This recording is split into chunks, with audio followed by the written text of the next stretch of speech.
Hello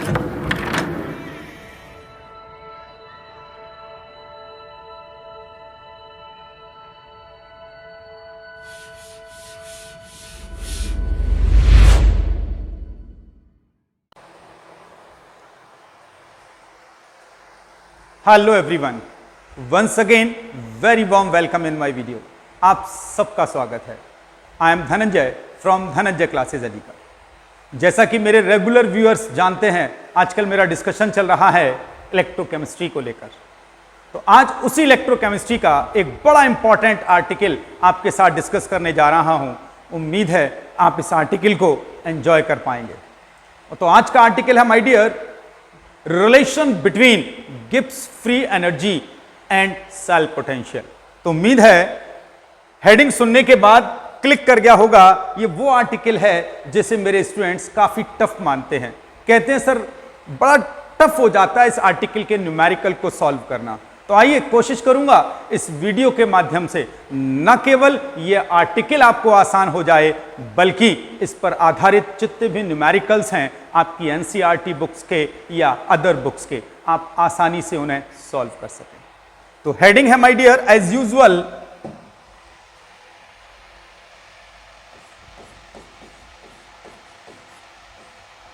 Gibbs मुक्त ऊर्जा व सेल विभव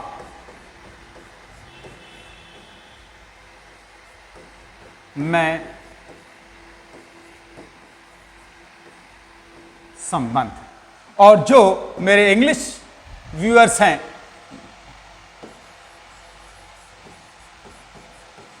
रिलेशन between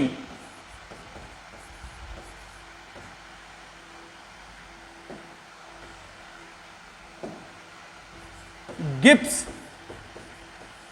free energy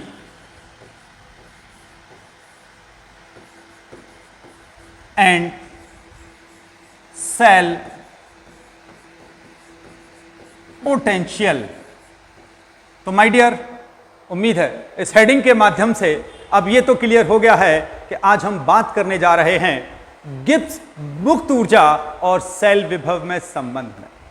इन दोनों आर्टिकल के बीच रिलेशन डेवलप करूं, पहले आपसे अनुरोध करूंगा कि यदि आपने मेरा वीडियो नंबर 14 नहीं देखा है तो जरूर देख लीजिएगा इस वीडियो को पूरा देखने से पहले, क्योंकि वहां मैंने उस वीडियो में आपको बताया है the working of Daniell cell. वहां मैंने आपको डेनियल सेल की वर्किंग एक्सप्लेन की है। वहां मैंने बताया था कि डेनियल सेल एक वैद्युत रासायनिक सेल यानी इलेक्ट्रोकेमिकल सेल का एक एग्जाम्पल है। और इलेक्ट्रोकेमिकल सेल क्या है? इलेक्ट्रोकेमिकल सेल एक ऐसी डिवाइस है जिसमें हम केमिकल एनर्जी को इलेक्ट्रिकल एनर्जी में कन्वर्ट करते हैं।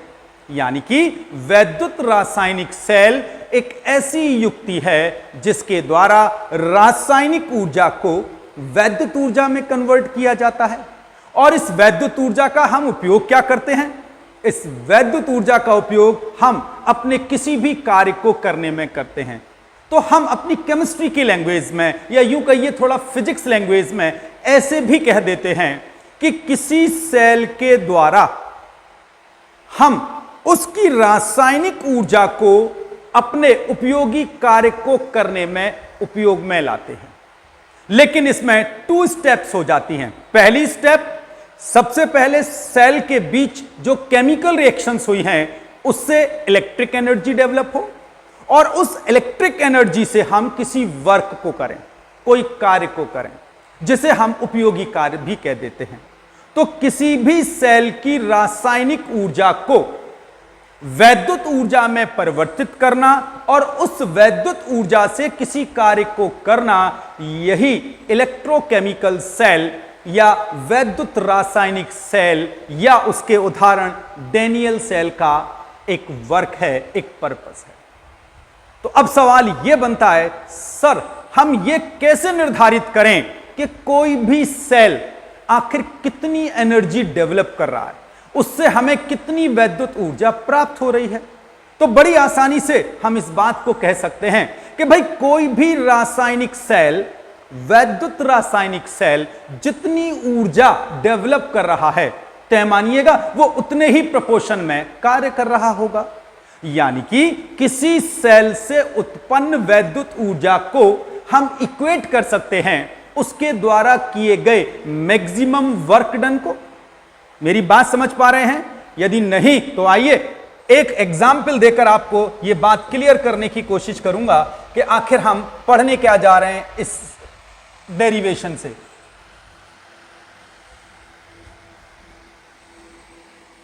तो ध्यान से सुनिएगा, यानी कि किसी सेल से उत्पन्न वैद्युत ऊर्जा बराबर होती है उस सेल द्वारा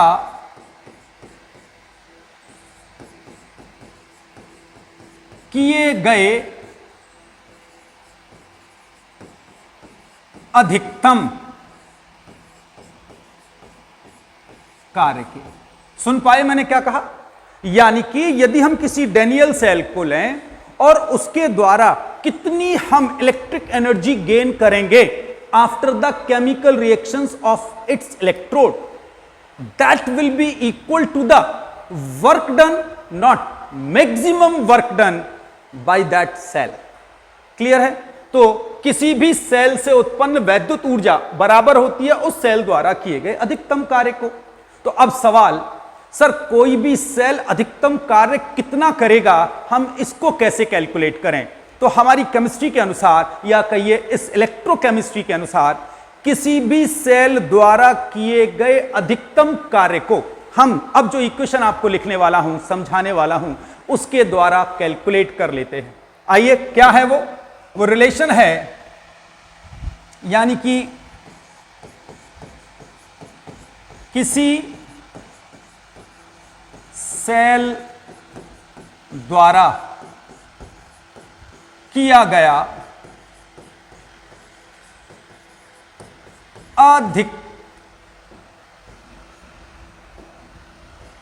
अधिकतम कार्य बराबर होता है उस सेल की इलेक्ट्रोड विभव के और उस सेल के ईएमएफ के। तो इसे हम लिख सकते हैं ई सेल के एंड मल्टीप्लाइड बाय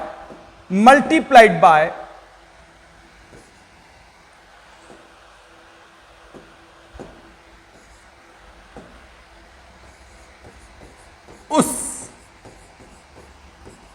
सेल में प्रवाहित संपूर्ण आवेश के, कि हमने उस सेल में कितना आवेश पास ऑन किया। समझ पा रहे हैं आप? यानी कि हम इस बात को समझने की कोशिश करेंगे कि एक सेल कितना अधिकतम कार्य कर सकता है, हम उससे कितनी अधिकतम एनर्जी, वैद्युत यानी इलेक्ट्रिकल एनर्जी गेन कर सकते हैं, हम कैसे निर्धारित करें? तो इस फॉर्मूले से कर सकते हैं। यदि इसको हम सिंबलिकली रिप्रेजेंट करें तो W इज इक्वल हो जाएगा E cell multiplied by NF। अब आप कहेंगे सर ये NF क्या आ गया? तो आइए NF को जान लेते हैं। Here small n is equal, क्या है यहां पर स्मॉल n? स्थानांतरित इलेक्ट्रॉन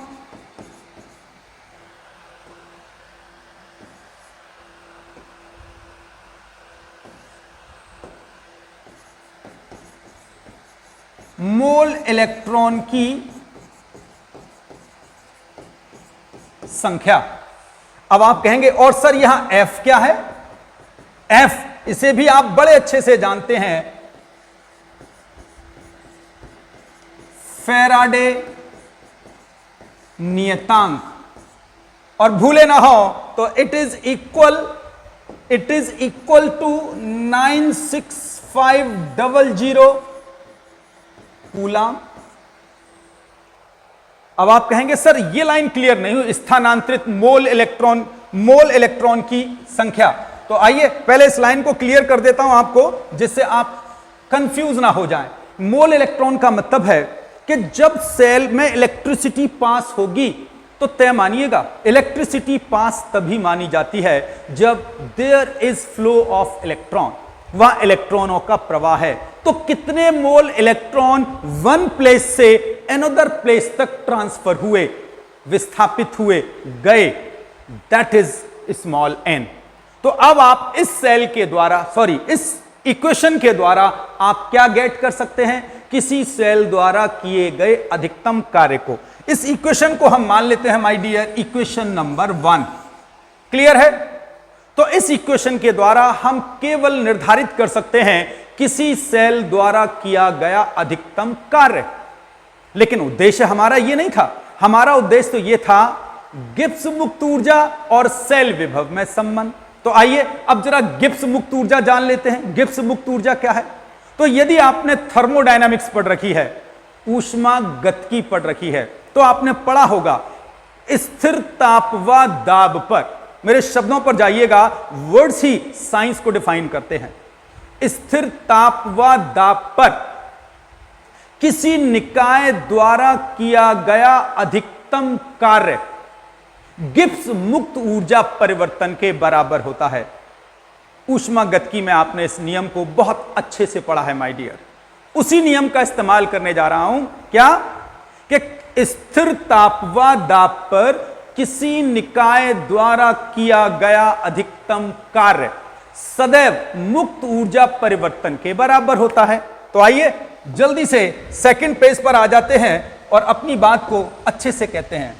यानी कि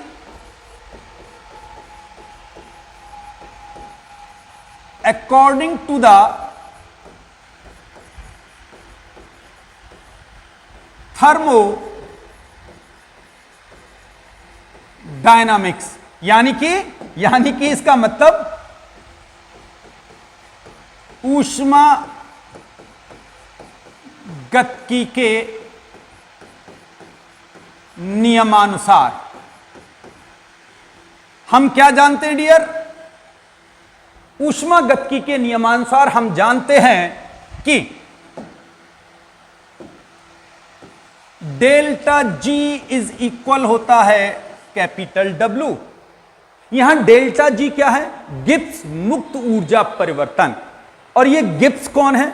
a name of scientist who discovered this concept. तो उनके रिगार्ड में हमने गिब्स मुक्त ऊर्जा ही कह दिया है।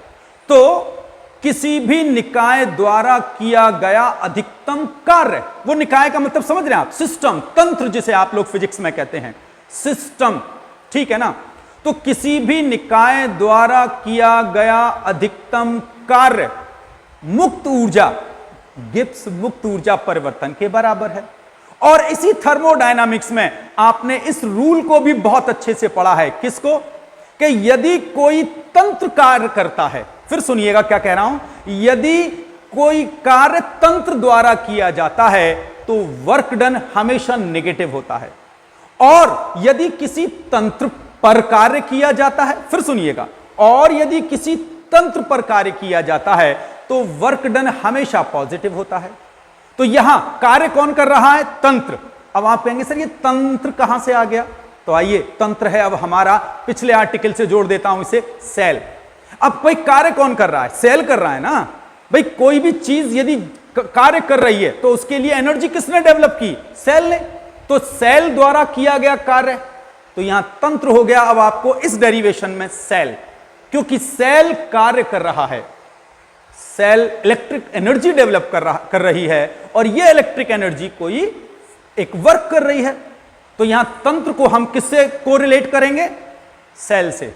अब सेल कोई कार्य कर रहा है, और जब कोई तंत्र कार्य करता है तो ऊष्मागतिकी के नियमानुसार कार्य सदैव ऋणात्मक लिया जाता है। तो जल्दी से इस रिलेशन को हम यूं भी लिख सकते हैं माय डियर, डेल्टा जी बराबर माइनस डब्ल्यू। तो तो लिख सकते हैं क्योंकि कार्य तंत्र समझते हैं ना आप लोग? चलिए बता देता हूं, लिख देता हूं मैं। सिस्टम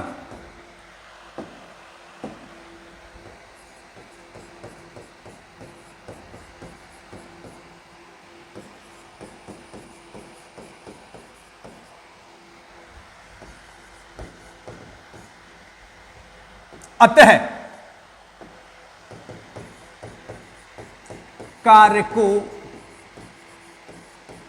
ऋणात्मक, और ऋणात्मक को क्या कहते हैं? उम्मीद है ये तो जानते होंगे,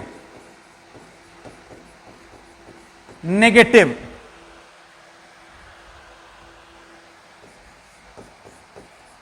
लिया जाएगा। ठीक फ्रेंड्स, ब्रैकेट बंद कर देते हैं इसे हम। तो उम्मीद है आपने इस बात को बहुत अच्छे से अब समझ लिया मेरी बात को, कि मैं आपसे क्या कहना चाह रहा हूं, कि क्योंकि यह कार्य सेल द्वारा किया जा रहा है, इसलिए इस कार्य को हम सदैव नेगेटिव लेंगे, सदैव ऋणात्मक लेंगे। तो डेल्टा जी बराबर हो गया -W according to the thermodynamics, ऊष्मागतिकी से। और W को अभी हमने पिछले रिलेशन में निकाल के लाए थे, W इज इक्वल होता है E सेल। तो अब आप इस वैल्यू को इसके अंदर पुट कर दीजिए जल्दी से।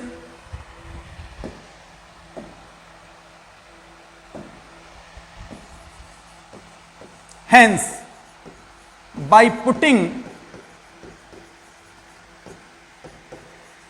the value of W in above equation, तो अब इस above equation में हम W की वैल्यू पुट कर देते हैं, तो क्या हो गया? डेल्टा जी बराबर हो गया माइनस और वैल्यू ऑफ W पुट करिएगा, that is E cell into NF। Is that clear?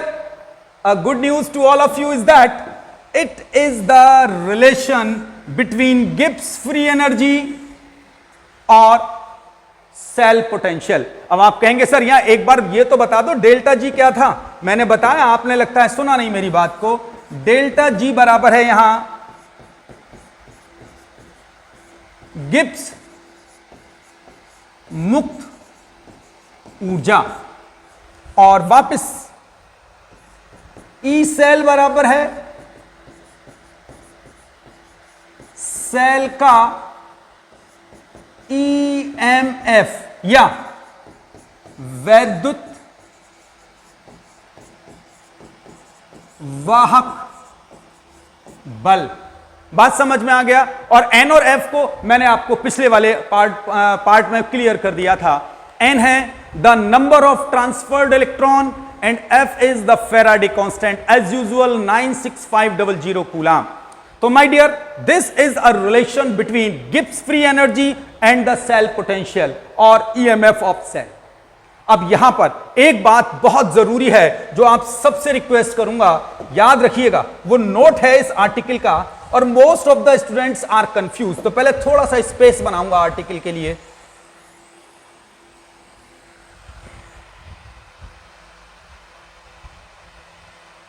थोड़ा सा स्पेस बना लेता हूं माय डियर। आइए, अब वो नोट क्या है याद रखिएगा। वो नोट है किसी भी सेल की स्वतः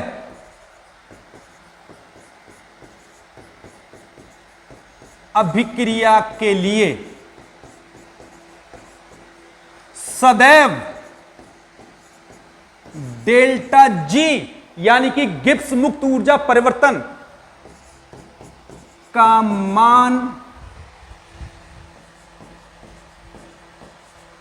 सदैव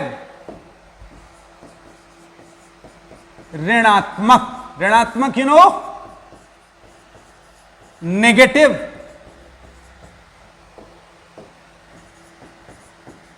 होना चाहिए। तो यहां मेरे जितने भी व्यूअर्स मेरे इस आर्टिकल को मेरे साथ जुड़े हुए हैं, देख रहे हैं, सुन रहे हैं, याद रखिएगा, यदि एक सेल रिएक्शन हो रही है और वो सेल्फ हो रही है तो तय मानिएगा वो तभी पॉसिबल हो पाएगी जब उसके लिए गिब्स मुक्त ऊर्जा परिवर्तन की जो वैल्यू होगी it should be negative. Clear है माय डियर? तो उम्मीद करता हूं इस आर्टिकल को अब आपने आसानी से स्मूथली समझ लिया होगा। अब अपनी वाणी को यही विराम देता हूं। नेक्स्ट वीडियो में नए आर्टिकल के साथ फिर आपके साथ जुड़ूंगा। तब तक के लिए नमस्कार। Thank you very much for seeing this video.